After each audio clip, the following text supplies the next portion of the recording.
What do you mean it has no story? It's a continuation of the untold story from the first movie, while dealing with things like Peter's friendship with Harry, his relationship with Gwen, and how he managed being both Spider-Man and Peter Parker. I swear to God, if I hear one more person tell me that it doesn't have a story or a plot, I'm going to lose it. How does the movie have no character arcs? Let me break down each character arc for the main characters of the movie. Harry Osborn is going on an arc of desperation as he transcends into madness, using violent forces as the means to get what he wants. Peter Parker is going on an arc of learning the cost of what it means to be Spider-Man, and having to deal with the stress and hardships of everything going on in his life. Gwen Stacy having to decide whether to love or move on from Peter and making the most of her time that she has. Aunt May coping without Ben and having to make ways to keep the bills being paid. Now, would you please shut up about this movie not having any character arcs?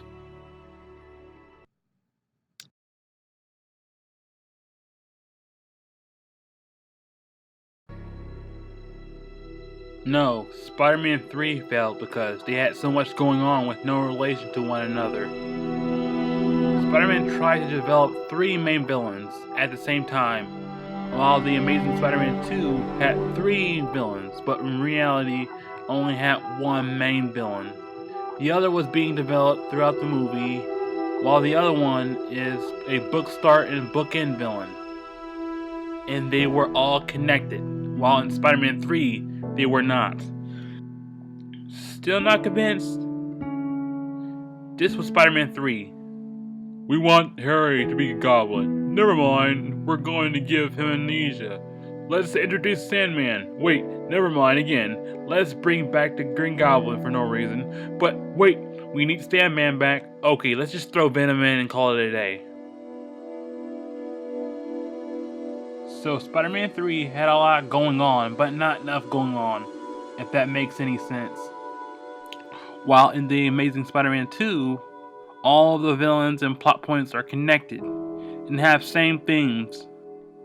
Harry and Max were betrayed and originated from Oscorp.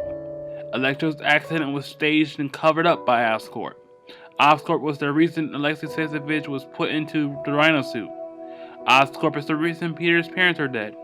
Oscorp, Peter, and his disease is what led Harry to test the spider serum. See where I'm getting at? But who knows? I haven't seen Spider-Man 3 in years.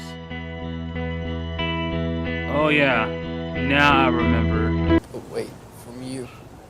And now I'm gonna come and eat dinner with your family. How can I do this? What does this make me?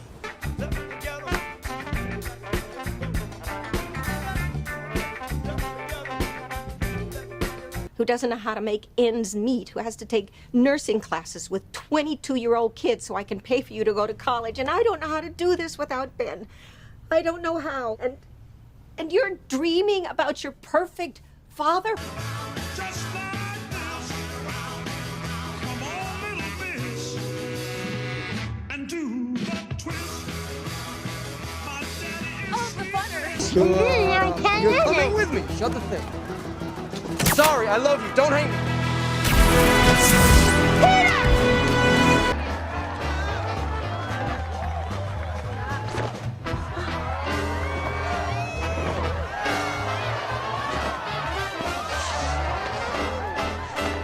now take on this.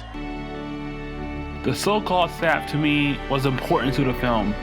It shows a boy trying to balance the responsibilities and commitments of being a superhero, normal guy, and boyfriend. Isn't that what Spider-Man is all about? The movie shows how important time is. I mean, the first frame of the movie was a watch and ended in a clock tower. You love this girl with all your heart and soul. Does she know that? Have you told her? Oh, honey, give her that. The rest of it's up to her. And you don't have forever. None of us ever do.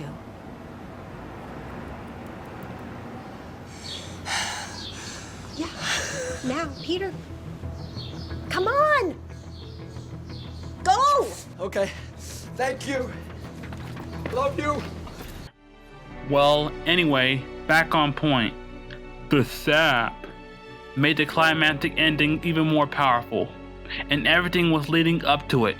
And that goes back to the dilemma of being Spider-Man and how it affects everybody around him. And without that, Peter could not become the person he is today. Now, what if they didn't make an emphasis on that and relied on action and other things, and then they killed Gwen and expected you to care? People would be complaining that it didn't have enough development. Why would you care if she died, right? Case in point, the entire Sam Raimi franchise. I wouldn't care if Mary Jane died because she had zero development as a character. She was the same bitchy damsel in distress throughout the 3 movies. The love subplot makes people care and sad for the tragic demise of Gwen Stacy.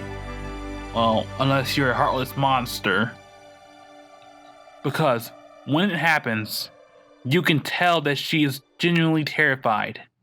Unlike most female characters in superhero movies, in this situation, there is no screaming, no asking for someone to help her.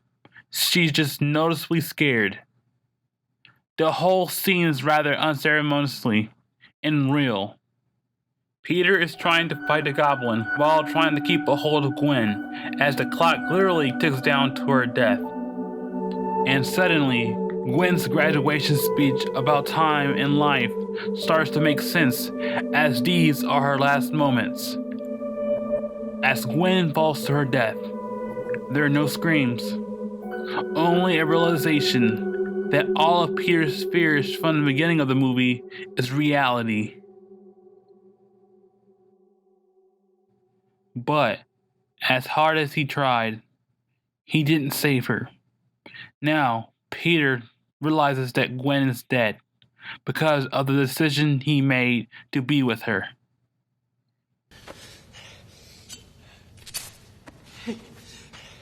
Hey.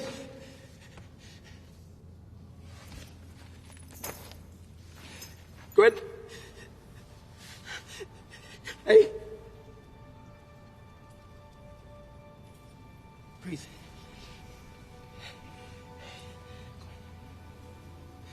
Hey.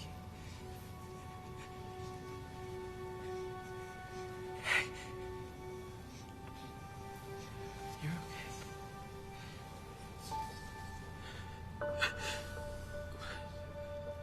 okay.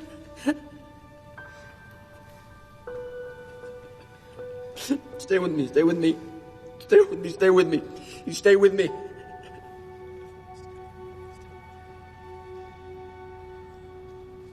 Gwen. Gwen!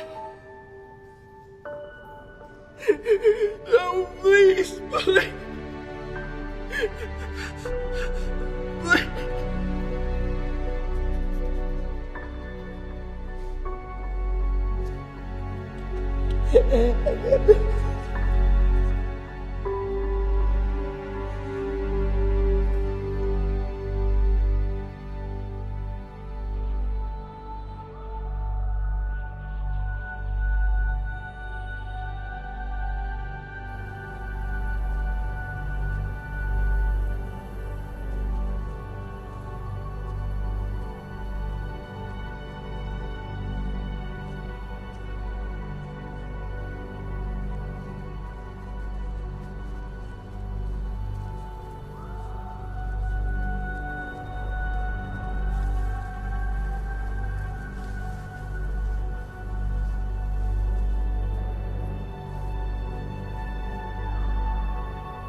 But yeah, too much sap. We gotta have all that action and mindless entertainment, right?